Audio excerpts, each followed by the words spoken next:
Halo teman-teman, selamat pagi. Berjumpa kembali di channel Yan Iwan. Kali ini kita bahas tentang aplikasi Car Mining.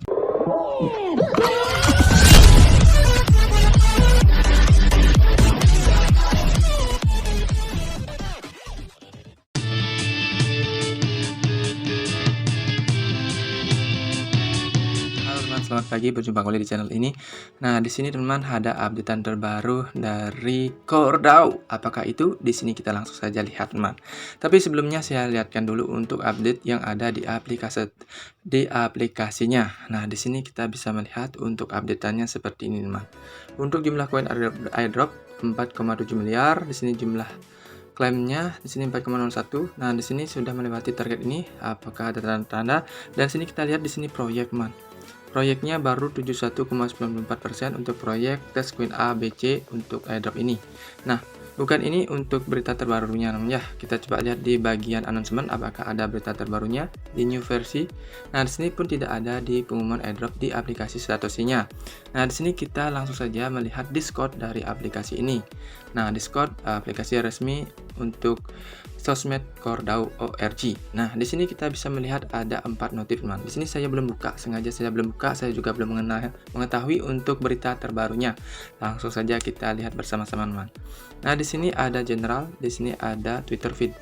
Nah, saya lihatin dulu untuk bagian Twitter feed-nya, teman. Nah, di sini kita lihat di Twitter feed. Nah, kita bersama-sama lihat teman ya apa yang ada di Twitter feed-nya di aplikasi CoreDAO ini. Nah, di sini terlihat CoreDAO men-tweet tentang distribusi Core token ya. Seperti ini. Kita lihat nanti berapakah ada tweetannya. Nah, sini juga ada lagi, teman. CoreDAO retweet CJ RIM status. Nah, di sini kita lihat lagi ada retweet lagi, teman ya. Kita coba cek bersama-sama seperti apakah dari tweetan dari CoreDAO ini. Ada tweetan, ada retweet, teman. Nah, di sekitar 4 jam yang lalu ada tweetan terbaru dari CoreDAO yang dengan pengikutnya sekarang 1,463 juta, teman. Nah, di sini kita lihat dari CoreDAO men-tweet dari ini, teman ya, CJ RIM. Saya pakai itu. Nah, di sini juga di retweet, teman ya, dari CJ RIM. Seperti apakah itu? Nah, di sini juga di 6 jam yang lalu juga ada CoreDAO men-tweet seperti ini, ada pembagian seperti ini. Oke, kita coba cek langsung ya. Ini yang kemarin 4 hari yang lalu dan kita coba lihat dari yang terlama terlebih dahulu. Nah, di sini kita langsung lihat seperti apakah tweetannya. Distribusi token Core dirancang untuk menempatkan token ke tangan pengguna dan pembuat jaringan Core. Pelajari lebih lanjut tentang tokenomics di postingan terbaru kami. Nah, di sini tokenomics-nya yaitu pembagian dari token Core, yaitu untuk contributor existing and future seperti ini. User ada nodes mining, reserves, treasury, dan reward reward. Untuk lebih jelasnya kita klik saja langsung, teman, di bagian sini, teman. Bagian medium.com. Oke, kita coba cek. Nah, ini terbit di 10 Januari, teman. Kita coba cek. Blockchain 3D, pengantar distribusi inti dan tokenomics. Desentralisasi harus menembus setiap aspek dari blockchain yang bermanfaat, khususnya 3D desentralis. Mendesain distribusi dan arah. Nah, ini seperti ini, teman ya, untuk bahasa Indonesianya dari aslinya. Mendesain distribusi dan mengarahkan desentralisasi 3D. Posting sebelumnya seperti konsensus Satoshi Plus telah membahas desain Core.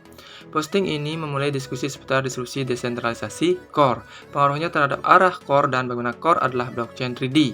Nah, intinya di sini Core-nya adalah blockchain 3D, teman. Blockchain 2D sebelumnya Core blockchain 3D belum diperlukan dalam waktu yang lama, seperti yang dijelaskan dalam The Merger is Here. L1 baru telah berjuang untuk pertumbuhan dengan segala cara untuk memenangkan the layer 1 race. Hasilnya seringkali dapat mengarah pada distribusi terpusat. Pergerakan harga token adalah salah satu efek negatif yang paling terlihat dari distribusi terpusat. Secara historis, distribusi terpusat sering mendahului ledakan harga token awal. Dengan investor yang kuat berpotensi menarik perhatian pada rantai yang naik dengan cepat, dikombinasikan dengan pasokan yang beredar rendah sebagai akibat dari penguncian investor. Token dapat menjadi primadona untuk goncangan pasca peluncuran. Namun demikian, hasil akhir dari perlombaan ke atas ini mungkin merupakan perlombaan yang curam ke bawah karena periode lockup berakhir dan investor awal melikuidasi koin-koin mereka. Selain harga yang belum tentu mencerminkan nilai fundamental blockchain, gambarannya mungkin tidak kalah mengkhawatirkan. Ketika basis token awal terkonsentrasi di tangan sekelompok kecil orang dalam, desentralisasi dapat menderita di semua tingkatan, termasuk desain dan arahan. Mengenai desain, keefektifan blockchain seringkali bergantung pada susunan token base. Untuk blockchain yang berjalan pada bukti saham dan mekanisme konsensus serupa, seperti yang bukan banyak rantai baru. Keamanan jaringan dan ketahanan sensor tergantung pada etiket baik pemegang token. Demikian, desentralisasi berbasis token menempatkan seluruh rantai pada risiko dimanipulasi, kekhawatiran yang pertama kali diberikan dalam core blockchain origin. Ini berarti bahwa ukuran keberhasilan blockchain lebih mungkin ditentukan oleh harga daripada pengembangan. Harga dan pengembangan dapat dikaitkan, tetapi pada akhirnya investor cenderung ingin mengubah token menjadi fiat, maksudnya dicairkan token tersebut sehingga harga cenderung menurun. Penggunaan sejati membayangkan masa depan di mana transfer itu sama sekali tidak diperlukan. Ketika mereka yang secara pasif membeli daripada memanfaatkan dan membangun berada di belakang kemudi seperti tweet Jack Dorsey yang terkenal, itu tidak akan pernah lepas dari insentif mereka. Namun demikian, ada peran dan tempat untuk berpartisipasi investor. Alih-alih menjadi buruk secara inherent, ini adalah pertanyaan ganda mengenai urutan operasi dan bobot relatif diskusi untuk merukalnya dengan benar dan sehat. Dalam mesin core, pengguna jaringan diprioritaskan pada kedua faktor tersebut. Pada saat mainnet, belum ada penjualan token core public atau prodik kepada investor. Distribusi artinya nanti saat mainnet itu tidak bisa dijual langsung ke publik, teman. Distribusi terdesentralisasi. Rangkaian kontributor awal yang idealis membangun core selama 3 tahun tanpa pendanaan eksternal. Memahami perbedaan filosofis yang penting antara pembangun dan investor. Akibatnya, divisi core dapat fokus untuk mendapatkan token ke tangan pembuat dan pengguna jaringan yang sebenarnya. Dengan demikian, peluncuran core bertujuan untuk menjadi yang paling terdesentralisasi dalam sejarah blockchain. Nah, terdesentralisasi. Berikut ilustrasi divisi token core seperti saat ini. Nah, di sini ada porsi-porsinya, porsi yang terbanyak yang ini, teman, yang warna not mining ya. Ini porsi yang terbanyak not mining. Nah, warnanya seperti ini, abu-abu. Yang paling kecil itu di sini, mas, di biru ini, yaitu treasury. Seperti apa ya treasury ya, penambangan mungkin ya, atau voucher seperti itu, teman. Dan di sini ada yang ini user. Nah, ini untuk user penggunanya. Nah, di sini ada yang kuning reserve. Nah, untuk reservasi, teman, untuk reservasi. Dan di sini ada lagi yang berikutnya. Nah, di sini untuk pembagiannya nanti bisa dilihat di sini, teman. Perincian distribusi dari total 2,1 miliar token core. Penambangan node 899.000 token core, 39,99 dari total pasokan. Nah, ini penambangan node yang ini, teman. Untuk mulai core, baik penambang maupun pemegang saham yang menggunakan jaringan harus diberi kompensasi untuk layanan mereka. Hadiah node akan diteruskan dalam jangka waktu yang lama, 81 tahun, untuk memastikan keselesaian step jangka panjang. Node juga dapat menerima reward berupa biaya transaksi. Ini untuk penambangan node, teman. Pengguna, ini intinya seperti ini, teman ya. Kalau saya baca ini banyak sekali, teman ya. Kalau kita baca ini banyak sekali, teman-teman. Nanti teman bisa baca sendiri di sini untuk jelasnya seperti apa. Nah, tapi di sini tinggal sedikit lagi kita coba baca, teman ya. Tinggal sedikit lagi. Oke, di sini kita lihat di sini dari sini. Untuk mulai core, baik penambang maupun pemegang saham yang menggunakan jaringan harus diberi kompensasi untuk layanan mereka. Hadiah node akan diteruskan dalam waktu 81 tahun seperti yang tadi dibahas. Pengguna 526.600.000 token core, 25,09%. Sejak awal pengguna core harus tahu bahwa rantai ini dibuat untuk mereka. Nah, ini untuk miner, namanya untuk miner yaitu 509.600.000. Sejak awal pengguna core harus tahu bahwa rantai ini dibuat untuk mereka. Token core yang dijatuhkan melalui udara akan diserahkan ke basis jutaan pengguna yang terdesentralisasi. Nah, kontributor saat ini dan masa depan, 315 juta token inti, 15%. Nah, ini kontributor. Kompensasi akan memberi insentif kepada kontributor inti masa lalu, sekarang, dan masa depan. Nah, ini yang memberikan kontributornya, teman. Cadangan, ini 210 juta token inti dicadangkan. Cadangan ini dapat digunakan dari waktu ke waktu untuk mengkapitalisasi yayasan tanpa memusatkan pasokan token. Treasury, ini treasury penelusur apa ya? Treasury seperti adventure ya, seperti petualangan ya. 109.500.000 token inti akan untuk petualangan. Departemen Keuangan akan memberikan DAO dana yang bukan untuk membangun ekosistem. Nah, ini untuk pembangunan ekosistem, teman. Hadiah Relayer 10 juta token core. Nah, untuk hadiah Relayer, teman. Seperti Node, Relayer harus beri kompensasi untuk layanan yang mereka sediakan untuk keamanan rantai. Relayer juga menerima reward berupa biaya transaksi, teman. Relayer. Fungsi token. Distribusi desentralisasi sangat penting untuk token core karena perannya dalam jaringan inti. Core adalah token utilitas dan tata kelola dari jaringan inti dengan kemampuan termasuk namun tidak terbatas pada bayar biaya transaksi per gas, mengintai di jaringan inti, berfungsi dalam tata kelola jaringan inti. Mengingat fungsi vital ini, pemegang token core memikul tanggung jawab besar untuk menggerakkan dan mengarahkan jaringan inti. Namun demikian, token core juga mengandung prinsip-prinsip tertentu yang tak terhapuskan untuk menggunakan terdesentralisasi, kedaulatan diri, dan kesehatan. Pasokan suara. Mengikuti model kelangkaan absolute Bitcoin, hanya 2,1 miliar token core yang akan ada. Nah, ini dari segi supply-nya, teman. 2,1 miliar. Batas pasokan keras ditujukan untuk membuat core tahan terhadap inflasi secara maksimal. Kurva dan jadwal emisi. Hadiah blok core akan dibayarkan selama periode 81 tahun. Imbalan ini akan dibayarkan kepada peserta jaringan untuk mempromosikan kesuksesan rantai jangka panjang. Setiap tahun hadiah blok berkurang 3,6% dari tahun lalu. Nih, sini teman-teman. Arah terdesentralisasi. Arah seringkali lebih penting daripada kecepatan, yang seringkali hilang dalam kekacauan kripto. Volatilitas industri kripto seringkali muncul sebagai yang tercepat di antara kita. Tetapi volatilitas itu adalah jalan dua arah. Dalam jangka waktu yang cukup lama, kripto menghukum kerapuhan dan memberi penghargaan pada anti rapuh. Proyek dengan fondasi dan arah yang kokoh lebih mungkin muncul dari keruntuhan yang paling buruk. Dengan sengaja menargetkan pembangun, pengguna, dan orang percaya dengan peluncuran token. Yayasan Core selaras sempurna dengan visi tata kelola terdesentralisasi jangka panjang. Nah, ini tinggal sedikit lagi, teman. Pemberitahuan dan penafian hukum penting. Ini tentang hukumnya, teman. Airdrop ini hanya tersedia untuk orang-orang di luar Amerika Serikat, Kanada, dan negara-negara yang tak terkena sanksi OFAC dan tunduk pada semua undang-undang, peraturan, dan regulasi setempat yang berlaku di yurisdiksi yang berlaku. Jadi, untuk airdrop ini hanya berlaku untuk di luar Amerika dan Kanada, teman. Dan juga yang tidak terkena sanksi OFAC. Setiap penerima harus menemukan undang-undang, aturan, dan peraturan mana yang berlaku dan harus melakukan semua upaya yang dilakukan untuk memenuhi semua kewajiban tersebut. Core dan afiliasinya tidak mewakili status hukum airdrop di bawah yurisdiksi manapun dan airdrop ini tidak berlaku jika dilarang.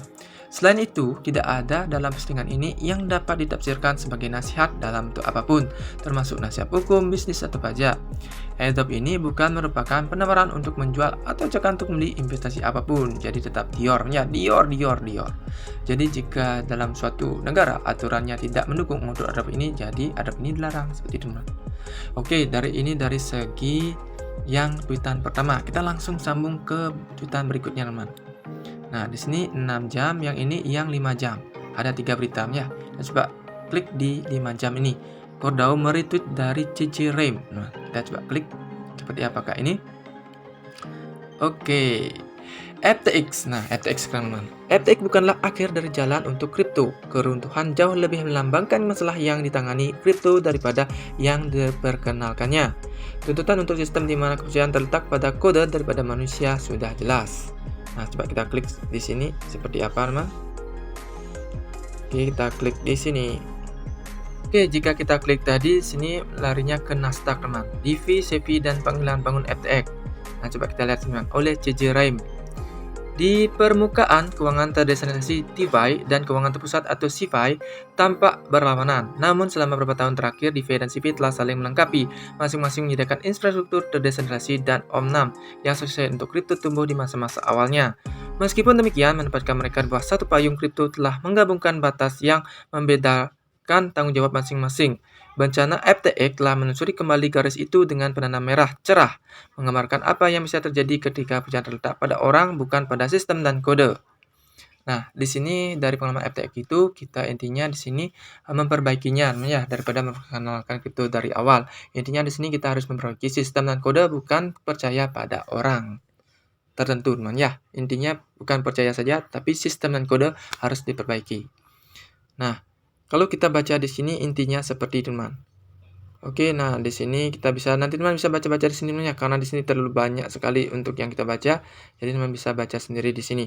Yang, secara intinya yang saya ambil dari kesimpulannya di sini, bahwasanya teman-teman bisa, mempercayai suatu kripto dari sistem terkode yang dibuat, bukan dari orangnya ya, karena orang itu bisa cenderung berubah, teman. Nah, di sini kita coba lihat. Sini, CJ Rem adalah salah satu pendiri dan mitra pengelola di Admiti Venture, firma modal Ventura yang berbasis di San Francisco. Dia juga merupakan kontributor untuk CoreDAO, sebuah blockchain independen yang menghubungkan desentralisasi dan keamanan Bitcoin dengan kemampuan menyusun dan skalabilitas Ethereum. Jadi, CJ Rem ini pendiri dan mitra pengelola dan kontributor untuk CoreDAO. Jadi, orang penting lah bilang ya. Orang pentingnya di sini.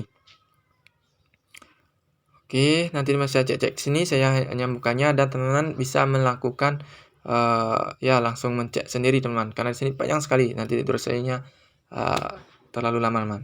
Dan kita cek kembali untuk berikutnya di sini. Nah, intinya di sini poinnya teman-teman ya, intinya poinnya di sini. Kita belajar dari rentusnya FTX untuk memperbaiki kripto, bukan dari cara mempercayai orang, tapi dengan sistem dan kode yang ada di dalamnya. Sini kita cek kembali untuk yang berikutnya. Nah, di sini kita klik di sini, terjemahkan dulu. Oke. Permintaan akan teknologi, desentralisasi, endemik, dan pengalaman manusia. Baca selengkapnya dari CoreDAO kontributor Cijerim di Nasdaq. Nah, seperti yang tadi sepertinya nih teman-teman ya, kita coba cek kembali seperti apa, apakah yang tadi. Kita klik lagi teman. Oke, yang tadi teman ya. Intinya di sini ditegaskan kembali oleh tweetan CoreDAO bahwasanya FTX ini adalah kemarin sempat bermasalah. FTX itu teman, FTX bukanlah akhir dari jalan untuk kripto, bukanlah akhirnya. Keruntuhan jauh lebih melambangkan masalah yang ditangani kripto daripada yang diperkenalkannya. Jadinya memperbaiki masalah bukan menghindari atau memperkenalkan kripto dari awal teman. Tuntutan untuk sistem di mana kepercayaan terletak pada kode daripada manusia. Nah, ini poinnya ya. Kepercayaan terletak pada kode atau sistem yang terdesentralisasi secara otomatis, bukan pada manusia. Karena manusia itu bisa berubah keinginannya, teman-teman. Nafsunya itu bisa berubah. Jadi, jangan gampang percaya dengan manusia, tapi percaya pada kode dan sistem yang sudah dibuat secara otomatis dan tidak terpusat atau terdesentralisasi. Oke, sekian saja informasinya. Sampai jumpa. Dan semoga bermanfaat informasi kali ini. Tentunya membawa pesan di mana kita harus sabar di sini untuk mengikuti semua proses yang ada di CoreDAO ini, sehingga nantinya dengan mainnet yang akan berlaku, teman-teman akan bisa melihat distribusi core yang diberikan, pembagian-pembagiannya. Dan tentunya dari informasi kali ini semoga bermanfaat. Salam cuan, salam satu core. Semoga dengan core kita sejahtera kelak. Sampai jumpa dan tetap semangat, optimis, berdoa, dan berusaha. Yang belum subscribe, jangan lupa subscribe-nya. See you next video. Bye-bye.